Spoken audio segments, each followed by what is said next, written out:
उसे दर्शन अवश्य देते, किंतु कब, किस रूप में और किस परिस्थिति में,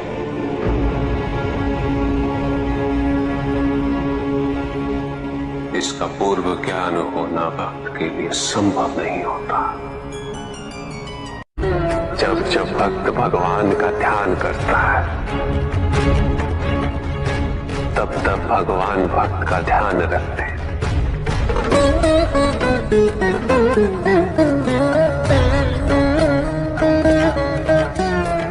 किंतु जिस क्षण भक्त भगवान का ध्यान नहीं करता, तब भी भगवान भक्त का ध्यान रखते हैं। इसलिए तुम्हारा ये कथन उचित है नंदी। मैं व्यस्त हूं और मैं चिरंतन काल से लेके चिरकाल तक व्यस्त रहूंगा। प्रत्येक क्षण, प्रत्येक भक्त का ध्यान रखते हैं।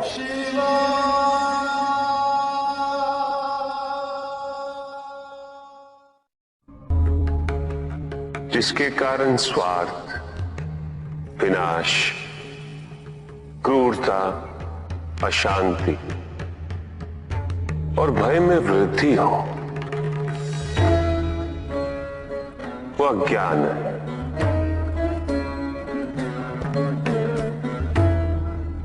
किंतु जो व्यक्ति को उदार, निर्भीक,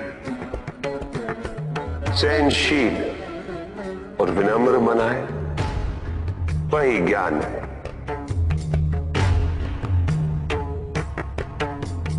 अज्ञान की शक्तियां दुरुपयोग करने हेतु प्रेरित करती हैं, किंतु जो अपनी शक्तियों और अपने सामर्थ्य के प्रति अपने उत्तरदायित्व को समझाए, जो न केवल अपने अपितु अपने से पहले संसार के उद्धार हेतु प्रोत्साहित करे, वो ज्ञान है। ज्ञान का मूल उद्देश्य ही परोपकार है, सृजन है। दूसरों की भावनाओं को समझना, उनका आदर करना, यही ज्ञान है। क्योंकि ज्ञान हमें न केवल अपने अपितु दूसरों के दुख और सुख के प्रति भी संवेदनशील बनाता है।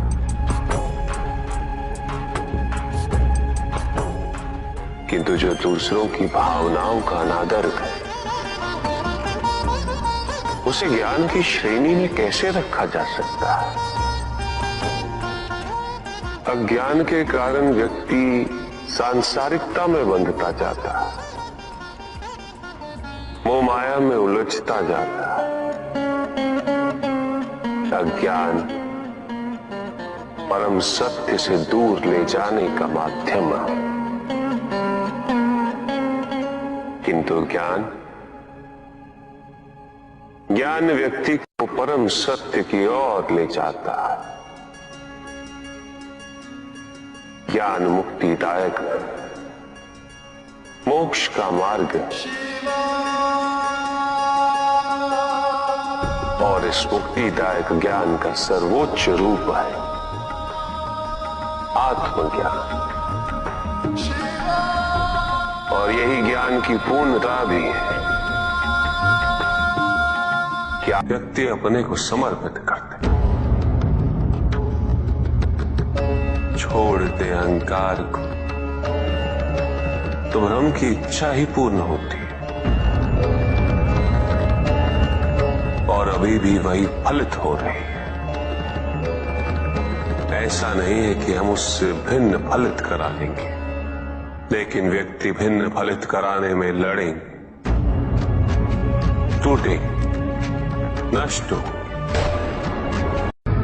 कुछ भी सुनने और समझने के लिए मन का मौन रहना आवश्यक है, किंतु मन मौन रहना नहीं जानता। वो तो निरंतर कुछ ना कुछ कहता रहता। प्रतिपल शब्दों का आक्रमण चलता रहता है मन पर, और यही आक्रमण है जिसके कारण व्यक्ति कभी भी शब्दों के परे नहीं जा पाता। जहां जीवन की सत्यता का बोध उसकी प्रतीक्षा कर रहा होता।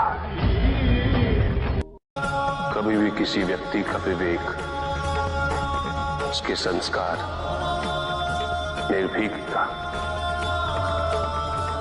तथा उसके आचरण की परिपक्वता को परखना हो तो उसे शक्तियों से सुसज्जित करता हूं, पदाधिकार सौंपता हूं, परिणाम स्पष्ट हो जाएगा। प्रभु, यदि आप स्वयं यहाँ कैलाश में उपस्थित हैं, तो प्रतिदिन का संध्या काल पूजन आपके समक्ष क्यों नहीं होता है? पूजित का साक्षात सामने होना मन को भटकने नहीं देता।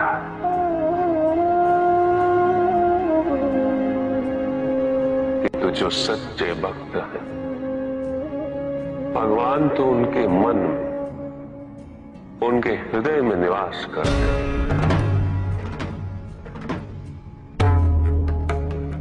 जिनके हृदय में श्रद्धा है, उनके लिए पूजा करने हेतु अपने आराध्य का साक्षात सामने होना अनिवार्य नहीं।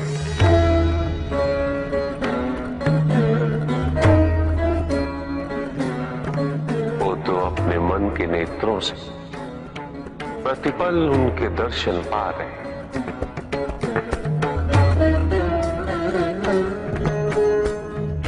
उनकी प्रत्येक अनुभूति में भगवान है।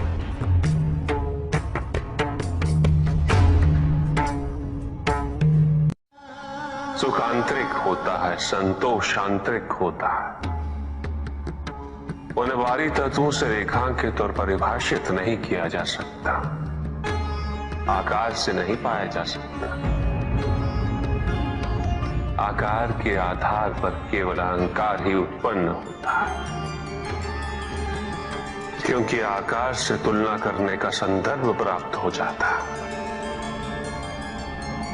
यदि तुम्हारा आकार छोटा है तो तुमसे भी छोटा कोई न कोई अवश्य होगा, और यदि उसी प्रकार तुम विशाल हो तो तुमसे भी विशाल इस संसार में कोई न कोई अवश्य होगा। इसीलिए शरीर या आकार की तुलना करना कभी भी शाश्वत सुख का आधार नहीं बन सकता। युद्ध किसी व्यक्ति से नहीं गणेश, मानसिकता से होता। युद्ध में संघर्ष अच्छाई या बुराई का नहीं होता।